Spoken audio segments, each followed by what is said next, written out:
bear in mind, the members of the council aren't used to external influence. They respect you, of course, but if you wish to have any meaningful influence here, you'll have to be tactful. Of course, why wouldn't I be? I don't mean any offense, sir. Lord Drawwolf shares my concern. I imagine that's why he went alone, to prepare the people for your arrival in court. If I may, Lord-Celestant Torran may not express it well, but I assure you, we are here to help. I'm not the one you'll have to convince, Master Priest. First Sergeant! Ah, Corporal Janik. What's the issue, lad? First Sergeant, the City Council has declared an emergency meeting. Some of the citizenry are demanding they conduct the Exodus vote. I hate to interrupt, Sergeant, but the what? Fall in line, Corporal. You'll join me at the palace. As to your question, my lord, Captain Mauriac can explain it better than I can. Sir? It is actually rather straightforward. The plight of the other free cities has caused enough concern that some of the citizenry believe we are better off fleeing and settling elsewhere. But as you two saw yourselves, that is not an option we can even entertain. Aye, that you can't. Not in any conventional way, that is. Is your city council of the same mind? Far from it. Chancellor Crow is a shrewd man, averse to unnecessary risks, but is desperate for public approval. Accordingly, he's playing up to both sides of the debate. That way he can lean the right way when one of them wins out. Perhaps you'd be willing to educate me on the other members of the council. Take pride in this, Captain. Lord-Celestant Torran is loath to most forms of education. That I am.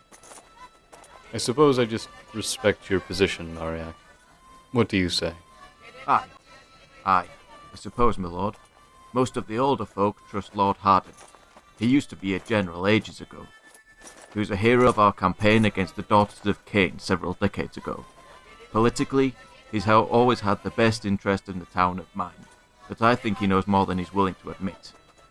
I suppose I admire him, and I understand that a good commander should always be in control of his own information, but I guess I prefer the simplicity of honesty. A quality I appreciate, especially considering the realm we find ourselves in. Deceit is tiresome, my lord. Good thing, too. Otherwise, men like ourselves would be out of a job. Now we've discussed the Chancellor and the retired General. Who else should I be aware of? Well, there's Lady Sayara. She represents most of the nobility of Madrigal. She's the last real claimant to her family's estate, so the lesser nobles are very quick to follow her guidance. I think she means well, though it's clear she's a little young for the level of influence she has. She's got 2 attendants who she hired as they were passing through the city. As I understand it, one of them is little more than a thief, the other is merely a lordless knight. There are knightly orders in Ugu? There were in times past, but they've all but died out amongst the free guilds. As for her knight, I doubt she's from anywhere in the realm. She seems out of place. I see. I had some other questions. No offence, my lord, but I think we're close enough to the council chambers that I think it's wise to continue this discussion some other time. Lots of citizens looking to buy influence with information these days. Ah, I understand. Then let's get on with it. The sooner we get the politics out of the way, the better. We're in agreement there, sir. You there! Step aside! It took what felt like hours for the council session to get underway. The participants had all arrived already, but they were inundated with forced pleasantries and other social duties, hindering what little efficiency they had. Soldiers were relatively free from these constraints, as they were not expected to be terribly dignified or polite by the majority of Madrigal's nobility. My lords, I've spoken to the staff. It appears the Chancellor has seen fit to grant you a full dignitary honors. He invites you to his side during the hearings. It's appreciated, surely. But at the moment, we are military advisors, and will thus remain with you, Captain Mauriac. Lord-Celestant, I think it's prudent to have a presence there, for intelligence purposes, as well as diplomatic ones. I shall accept the invitation on your behalf. Very well. I'm just happy I'm not the one to suffer the idle chatter. I'm afraid you aren't quite that fortunate. That's the Chancellor there. He's already looking this way. Lovely. Ah, my lords, I'm so humbled by your presence. I trust that you'll enjoy the warm reception I've prepared for you for the duration of the hearing.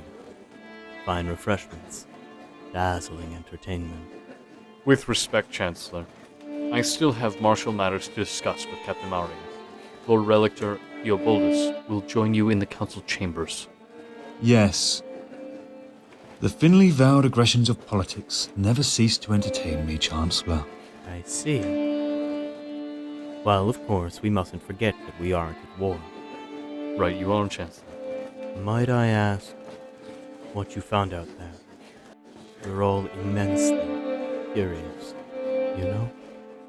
It appears this patrol was more of a convoy, an emissary taking advantage of the regular patrols dispatched from here.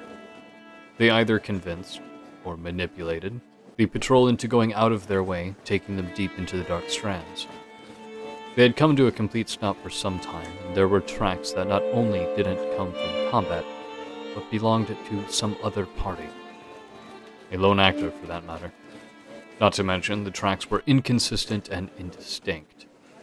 As you can imagine, this casts a considerable amount of uncertainty on any ideas as to who it might have been. Who would even survive out there?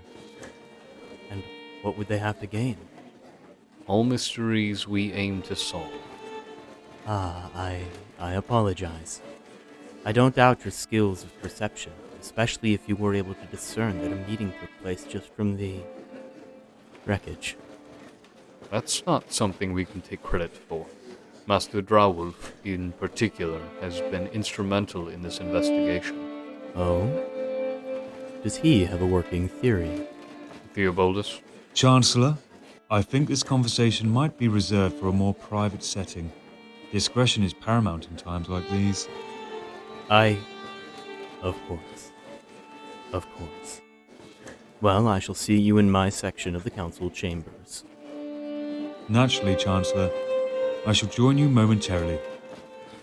You owe me for this, you know. I'll deduct it from your tab the next time I save your life. Where it has to save, that is. Now I suppose it's my time. He is an interesting sort, no doubt. I hope I have much to discuss when we reunite. Now, where is our section located, Mauriac? This way, my lord. Heimler, bring Corporal Janik, in case we need a runner. Very good, sir. The section of the council chambers reserved for the Free Guild and other military representatives were considerably less lavish than those reserved for the Chancellor and his like. Since the other free cities had fallen, this portion of the council had grown rather empty, leaving only First Sergeant Heimler, Captain Mauriac, and occasionally representatives of the great companies within Madrigal. As a result, Captain Mauriac was thoroughly surprised when there were already several people waiting for him. A young woman was seated there, flanked on either side by her attendants. Speaking to her was the witch hunter, looking no worse for wear from the battle the day prior, and an old gentleman with fine garments and an even finer moustache. Heimler's whispers confirmed to Torran that this was Lord Hardin. What's going on here? Captain Mauriac. It's a pleasure to see you again. You can't be terribly surprised. This has always been my chamber for the hearings. You can see me from yours every week. So it's going to be that kind of meeting. You know, Captain, I constantly hear how personable you used to be. That's funny. I hadn't heard anything about you before the war. Madam, I'm always surprised to see how well you understand a soldier's humor. You look well. Why, thank you, Sergeant. I can always trust you to flatter me. Not flattery, milady. I find there's rarely truth in flattery. Well, I shan't take up much of your time. I just wanted to express my happiness to see you both return safely. Well expressed. Now, if that's all... Almost, Captain. I want to reassure you that the seeing to the interest of the people is my single biggest priority. Who would say otherwise, milady? No one I particularly care about, Captain, but I trust you to keep me apprised of any information that would be significant to our efforts here. I assure you, milady. You will hear of everything in immense detail once we get underway. Master Drowolf has already briefed me on the events of yesterday's battle, Captain. I merely want to emphasize that we have the same goals. How about this? Consider me a friend in the nobility. If there is something you need that you can't secure through normal means, or if the Chancellor and his ilk are resisting you on a resolution you see fit to pass, discuss it with me, and I wager we can find common ground. Naturally, I'd see you as a friend within the Free Guild. Should you need the muscle? Not exactly. I have already secured a private force that should prove sufficient in the foreseeable future. No. All I need from you is transparency, Captain. I think the Chancellor and his men are often too concerned with their public image to make sound decisions, especially when it causes a stir. You're intelligent, Mauriac. I'm sure you can imagine how that might go awry. Aye, I certainly can. Though if I meant to deceive you, do you really think just asking me not to would deter me?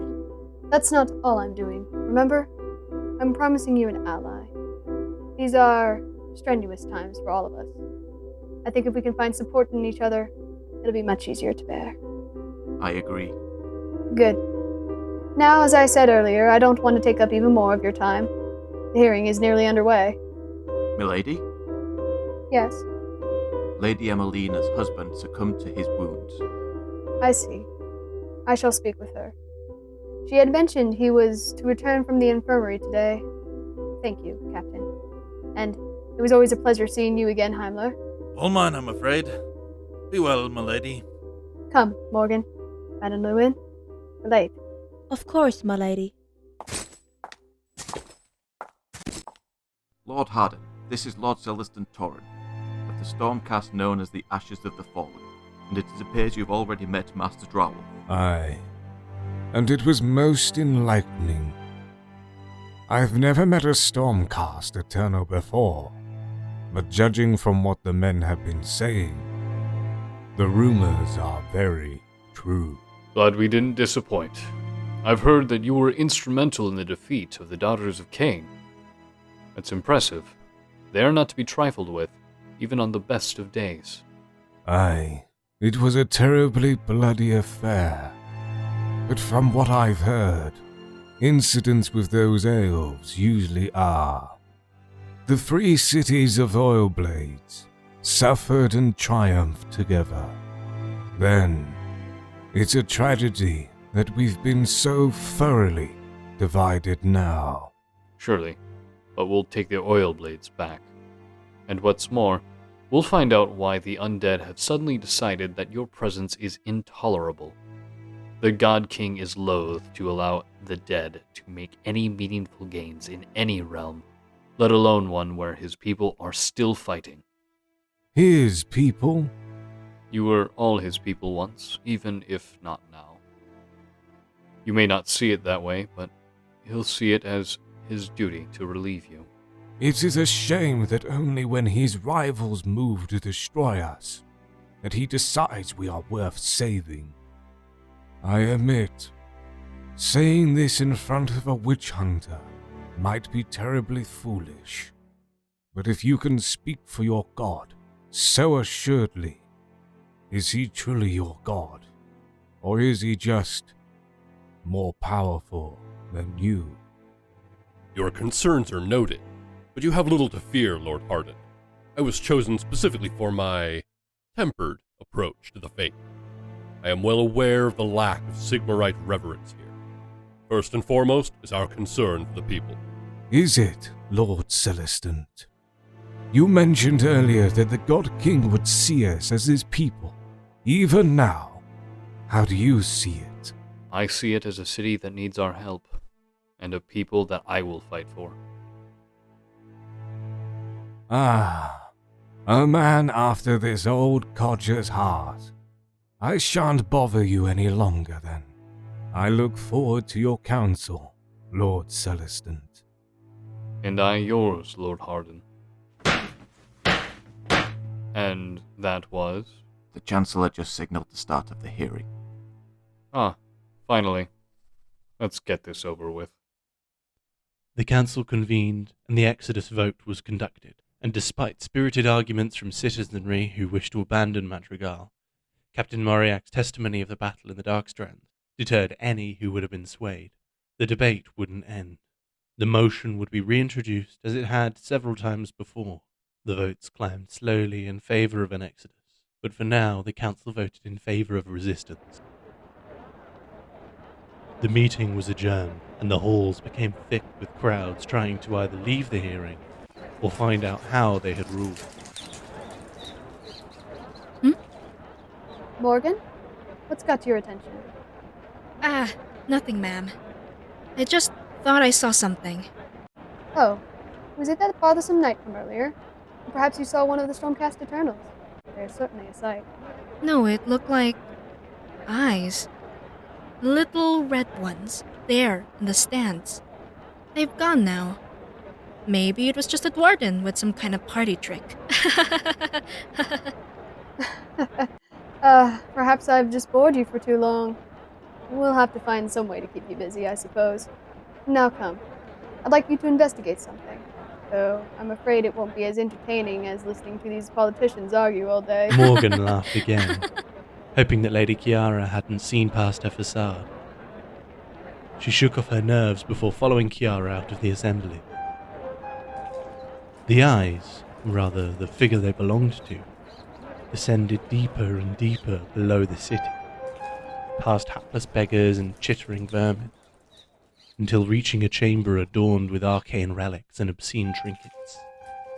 Coming before a figure clad in ancient robes, the creature finally spoke. Most masterful of masters, deceiver of deceivers, I have completed my mission. The storm things are unaware of any treachery, and only one of the things are even close to aware of the enemy within. And what of the dead things? Poised to strike. One of their patrols was annihilated by the storm things, but they are prepared for the final assault. It appears your theory was correct, O Seer of Seers. Perhaps we should make ourselves known then, Deathmaster. I have a new mission for you.